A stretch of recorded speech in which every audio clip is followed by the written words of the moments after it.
Hey, so I make content for the internet, you might have noticed, and in this video I want to talk about some of the challenges that come with that. I also want to be clear up front, much of this video is going to be negative, but it's not summoned from a hateful or resentful place. This video is primarily therapeutic, but its secondary purpose is to illuminate the circumstances that I and other art critics face.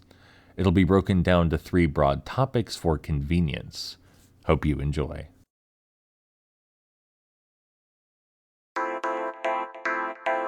One of the reasons it's become so difficult to analyze modern artistic media, and why the gulf between critics and regular consumers grows wider, is due to the exploitation of audience engagement metrics. Through data collection, companies know to a T what audiences will love, what they won't, and what stokes maximum satisfaction. This is a dreadful thing to see when analyzing art, because most people don't see the difference between pandering cinema and cinema with actual artistic vision. But make no mistake, when a corporation invests in a new film, their primary directives involve exploiting loopholes in your emotion and rationality to get you invested in their products. They want to make their products part of your identity and are interested in the easiest, cheapest, dirtiest methods to that end. To modern AAA film and game producers, it's not about whether the art is good, it's just about how little effort they can put in before you begin to notice. There's been a deluge of incredible blunders in artistic industry this last decade. Discs with no actual data on them, games which kill themselves when they're no longer profitable, buggy releases that aren't fixed until months after launch, films with poor animation, lackluster character writing, and a non-existent world building. Do consumers bite back sometimes? Sure. But by and large, all this is still profitable for companies because most people are unlikely to notice and unlikely to care even when it's brought to their attention. The increasing commoditization of art and the lackluster attention paid to its soul wears on me. There are still lovely films and games being produced, but they lack so much spark and challenge on average that it's rather defeating. This isn't something I foresee improving, so much as something I must accept and verbalize where necessary. The kind of content I produce encourages a blurring of lines, a melding of business and pleasure, a mixture of work and life. My honest, eager thoughts are always my own, but I am still an entertainer, storyteller, and reviewer. There is a weight, a responsibility in these videos, what they communicate, and how they do such. Because I exist on this platform and make the content I do, people will hear it, and many people will form opinions based on my presentation. But there is a fine, delicate line.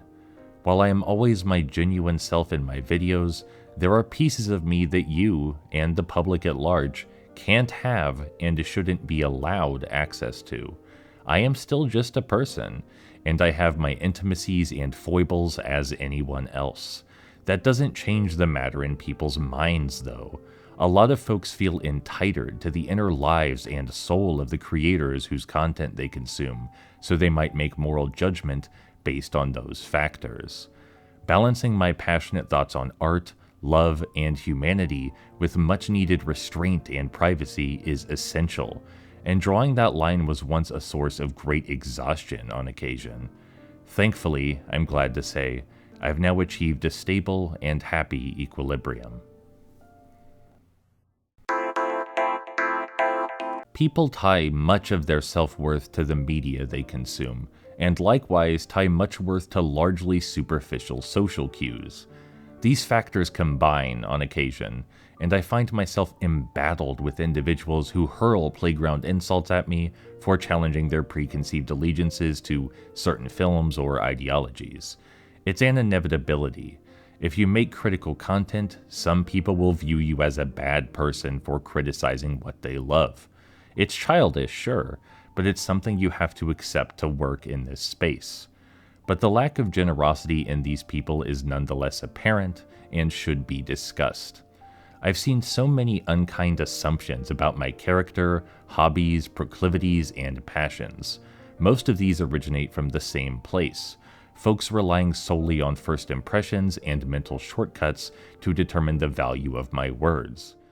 Because I state my points more literally than most individuals and present my arguments from a place of analysis foremost, I can come across as abrasive.